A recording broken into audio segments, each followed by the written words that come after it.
Hello everyone, for the first time నేను ఇంటికి వచ్చాక నేను చికెన్ పిక్కల్ ట్రై చేద్దామనేసి అనుకుంటున్నాను. ఎందుకంటే హాస్టల్లో ఆ కర్రీస్ తినలేక మా మమ్మీని అడుగుతానేమో మా మమ్మీ ఫుల్ బిజీ, రోజు పొలంకి వెళ్ళిపోతుంది. సో నా సెల్ఫ్గా నేను ట్రై చేద్దామనేసి ఎన్ని రెసిపీస్ చూసినా మనకు అవి వర్కౌట్ అయ్యేటట్టు లేదనేసి అనుకుంటే మా అక్క నాకు ఒక మంచి రెసిపీ అయితే చెప్పింది. వాళ్ళు కూడా ట్రై చేశారంట. సో నేను కూడా అదే ట్రై చేద్దామనేసి అనుకుంటున్నాను. సో మా నాన్నతో నిన్ననే చికెన్ తెప్పించాను 1 కేజీ. ఎట్లయితే చూడాలి, సక్సెస్ అవ్వాలి, లేకపోతే కేజీ చికెన్ వేస్ట్ అయిపోతుంది. So let's see. ఫ్రిడ్జ్లోంచి చికెన్ అయితే తీసుకుందాం. చూడు, కేజీ కంటే పైనే ఉంటుంది కావచ్చు, చూద్దాం. కట్ చేయడం అయితే స్టార్ట్ చేశాను. అయితే ఈ పీస్ తీసుకుంటున్నాను ఎందుకంటే మళ్ళీ అది ఫ్రై అయ్యి చాలా చిన్నగా అయిపోతుందంట. సో కొంచెం పెద్ద సైజే కట్ చేసుకోమని చెప్పింది మా అక్క అయితే. So let's see. మెత్త మెత్త పీసెస్ అయితే మంచిగా ఇలా ఈ సైజులో అయితే, మీడియం సైజులో అయితే కట్ చేసుకున్నాను. మనం వాష్ చేయడానికి అయితే బయటికి వెళ్ళాలి, ఎందుకంటే లోపల మళ్ళీ సింక్లో నీస్ వాసన వస్తుంది. మా అమ్మ తిడతా ఉంటుంది ఊరికే.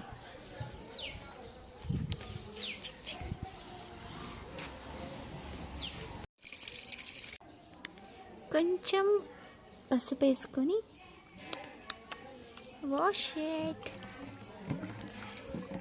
మంచిగా వాష్ చేసుకోవాలి. మంచిగా వాష్ చేసుకొని స్టవ్ మీద పెట్టుకోవాలి. దీంట్లో వాటర్ అంతా పోయే వరకు మంచిగా ఉంచి ఆ తర్వాత ఇందులో చికెన్ వేయాలి. ఇలా మంచిగా వాష్ చేసుకున్న చికెన్ని వితౌట్ ఆయిల్ అనమాట, మనం ఆయిల్ పోయాల్సిన అవసరం లేదు. దీంట్లో ఇప్పుడే మంచిగా హ్యాండ్ వాష్ చేసుకున్నాం, అందుకే మళ్ళీ చేయి ముట్టుకోవట్లేదు. మనం ఎప్పుడైనా ఏదైనా పని చేయాలనుకున్నప్పుడే కరెంటు పోతుంది అనమాట. అసలుకే మా కిచెన్ చాలా చిన్నగా ఉంటుంది. అందులో చికెన్ పిక్కల్ చేస్తుండగా మళ్ళీ పవర్ పోయింది. Oh my god. మనం పసుపుతో వాష్ చేసుకున్న చికెన్ అయితే మంచిగా ఇందులో వేసుకొని దీని మీద సిమ్లోనే ఉంచాలి. ఎక్కువ పెట్టేస్తే కాలిపోతుంది. సిమ్లో ఉంచి లెట్ ఇట్ బి. మంచిగా అది వాటర్ మొత్తం ఊరి కుక్ అయ్యే వరకు మనం ఉంచాలి. పెట్టేద్దాం. మీన్వైల్ అది కుక్ అయ్యే గ్యాప్లో ఫుడ్ అయితే తినేద్దామని ఫిక్స్ అయినా. మార్నింగ్ నుంచి బ్రేక్ఫాస్ట్ కూడా చేయలేదు. మన వర్క్ అట్లనే అవుతుందన్నమాట. సో చూడండి నా ఫుడ్ ఎట్లా ఉందో. జొన్న రొట్టె నైట్ చేసింది మా మమ్మీ, ఇప్పుడు కొంచెం గట్టిగా అయింది, but I like to eat. I will eat. గొడ్డు కారం రేపు పనికి వెళ్ళిపోతున్నాను. మమ్మీ ఫాస్ట్ నైటే చేసింది. ఇది మనం ముత్తగా తినలేం, బాగా మంట పుడుతుంది కాబట్టి ఘీ, దేశీ ఘీ. సో చాలా టేస్ట్ చాలా బాగుంటుంది. ఎలా ప్రిపేర్ చేసుకోవాలో మీకు రెసిపీ కావాలంటే చెప్పండి. మా మమ్మీ రుబ్బేటప్పుడు వీడియో తీసి పెట్టేస్తా. మళ్ళీ కరెంట్ పోయింది. విలేజ్లో ఇంతే. సరే ఎలా వర్క్ అవుతుందో చూద్దాం. సో మంచిగా కుక్ అవుతుంది. దీంట్లో కొంచెం పసుపు, కొంచెం సాల్ట్ వేసుకొని కుక్ అవ్వనివ్వాలి. ఏదో ప్రయత్నిస్తున్నాను, మంచిగా అవుతుందో అవ్వదో. మంచిగా కుక్ అవుతుంది. నార్మల్గా ఇప్పుడున్న వాళ్ళకి నేను బాగా సజెస్ట్ చేసేది ఏంటంటే, ఎప్పుడైనా కుక్ చేసేటప్పుడు మాత్రం మొబైల్ చూడకండి. ఎందుకంటే మొబైల్ చూస్తూ అదంతే మర్చిపోతాం.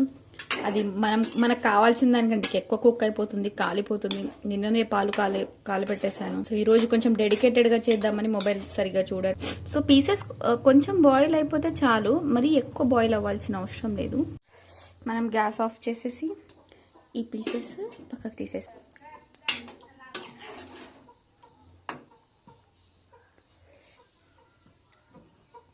ఇదే ప్యాన్ని నార్మల్గా వాష్ చేసి ఇదే కడాయిని పెట్టేస్తున్నాను. కింద గ్యాస్ అయితే మళ్ళీ వెలిగించి కొంచెం ఈ లోపల ఉన్న వాటర్ మొత్తం ఎవాపరేట్ అయ్యే వరకు కొంచెం. ఫస్ట్ టైం ఎవరైనా మన ఛానల్ని చూస్తున్నట్టయితే ఛానల్ని సబ్స్క్రైబ్ చేసుకోండి. ఇలా ప్యాన్ హీట్ అయిపోయాక మనం ఆయిల్ అయితే, మా మమ్మీ అప్పుడెప్పుడో ఏదో కుక్ చేసి ఉంచింది అనుకుంటా ఆయిల్. సో నేను దీన్ని తీసుకుంటున్నాను.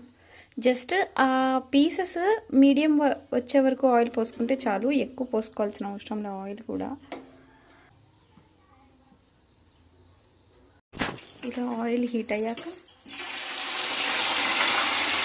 ఆయిల్ హాఫ్ వరకు ఉంటే సరిపోతుంది, మరీ పైకి రావాల్సిన అవసరం లేదు. కొంచెం ఫ్రై అవ్వాలి. ఈ గ్యాప్లో మనం మసాలా అయితే ప్రిపేర్ చేసుకుందాం. మసాలాలో ఏమేమి తీసుకున్నానో చూపిస్తాను. ఒక 3-4 యాలుకలు, దాల్చిన చెక్క, కొన్ని మెంతులు, కొన్ని ఆవాలు. నేను మసాలా కొంచెం తక్కువ తింటాను అనమాట, సో కొంచెం తక్కువ తీసుకుంటున్నాను. యాక్చువల్గా 1 kgకి ఇది సరిపోతుంది. మసాలా ఎక్కువ అయిపోతే ప్రాబ్లం అయిపోతుంది, అందుకనే ఏమో నాకు తెలిసినట్టు నేను ఇలా తీసుకున్నాను. లెట్స్ సీ ఎట్లా వస్తుందో. థింగ్ ఏంటంటే ఇప్పుడు ఇవి మిక్సీ పట్టాలంటే పవర్ ఉండాలి. పవర్ లేదు, నాకు చెమటలు చాలా కారిపోతున్నాయి. ఈ టవల్ ఇక్కడ పెట్టుకొని తుడుచుకుంటా ఉన్నాను. సో ఇప్పుడు మిక్సీ లేదు కాబట్టి మనం ఆల్టర్నేట్ రోకుల్లో నూరవాలి. టిక్ టిక్ టిక్ ఇది చెయ్యాలి. ఫస్ట్ 1 by 1 చేద్దాం. సో దెన్ మనం ఫాస్ట్ అయిపోతుంది. ఈలోపు మళ్ళీ ఇది అలా ఇప్పుడు ఉన్న దాంట్లో మ్యాక్సిమం మనం మిక్సీలో ఇవన్నీ వచ్చేసినాయి కాబట్టి మనం మిక్సీలో వాడతాం. ఇవి ఎవరు వాడట్లేదు. అలా అయితే రెడీ అయిపోయింది. స్టవ్ అవ్వడానికి వచ్చేసింది. పీసెస్ మంచిగా కుక్ అయిపోయినాయి. ఇప్పుడు మనకు కావాల్సింది ఉప్పు, కారం ఏమన్నా ఉంటే అవి వేసుకోవాలి. ఓకే, ఐ హోప్ బాగా వస్తుందని అనుకుంటున్నాను. Let's see. మనం కావాల్సిన ఉప్పు, కారం, పసుపు. ఇందాక మనం పసుపు కొంచెం వేసుకున్నాం కాబట్టి ఆల్మోస్ట్ దానికి తగ్గట్టుగా వేసుకోవాలి. నేనైతే కొంచెం వేసుకుంటున్నాను. కారము యాక్చువల్గా మేము యూజ్ చేసే కారము మమ్మీ మా పొలందే అనమాట. సో కొంచెం తక్కువ వేసుకుంటున్నాను, ఎందుకంటే ఇది కారం ఎక్కువ ఉంటుంది. సో దీనికి కొంచెం తక్కువ వేసుకుంటున్నాను అనమాట. నేను పెట్టుకున్న మసాలా, యాక్చువల్గా నేను మసాలా తక్కువ అవుతుంది అనుకున్నాను, బట్ చాలా ఎక్కువైంది. ధనియాల పౌడరు తక్కువ వేసుకున్నాం కదా, మీరు ఎంత సాల్ట్ తింటారో దాన్ని బట్టి స్పూన్ వేసుకుంటున్నాను. 1.5 స్పూన్ వేసుకుంటున్నాను. అండ్ మిక్స్ చేసుకొని ఇంకా కొంచెం సేపు అవ్వనివ్వాలి. మిక్స్ అయిపోయినాక అలా అయితే చేశాను. ఇంకో 5 minutes జస్ట్ కొంచెం, ఇప్పుడే మసాలా వేసాం కదా, సో అది కొంచెం లోపల అవ్వనిచ్చిన తర్వాత మూత పెట్టేసాం. కొంచెం అవ్వనిచ్చాక కింద పెట్టేసుకోవడమే. అప్పుడు నేను టేస్ట్ చేసి చెప్తాను ఎలా ఉందో. ఫస్ట్ టైం నేను చికెన్ పిక్కల్ ట్రై చేయడం. చికెన్ కర్రీ అయితే చాలా బాగా వండుతాను. ఐ నో కర్రీ వండడం, బట్ పిక్కల్స్ నాకు అంత ఐడియా లేదు. ఏదో మా అక్క అలా షేర్ చేసింది, సో ఈ రెసిపీ ట్రై చేద్దామనేసి చేశాను. ఫైనల్లీ ఇంటికి వచ్చైతే మనం చేసే పనులు ఇవన్నమాట. ఫైనల్లీ పీసెస్ అయితే ఇలా వచ్చాయి.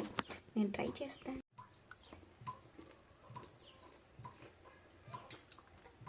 నైస్, బట్ సూపర్ అనేది చెప్పలేను. ఓకే, మనం ఫస్ట్ టైం చేసినప్పుడు సూపర్ ఎట్లా వస్తుంది చెప్పండి.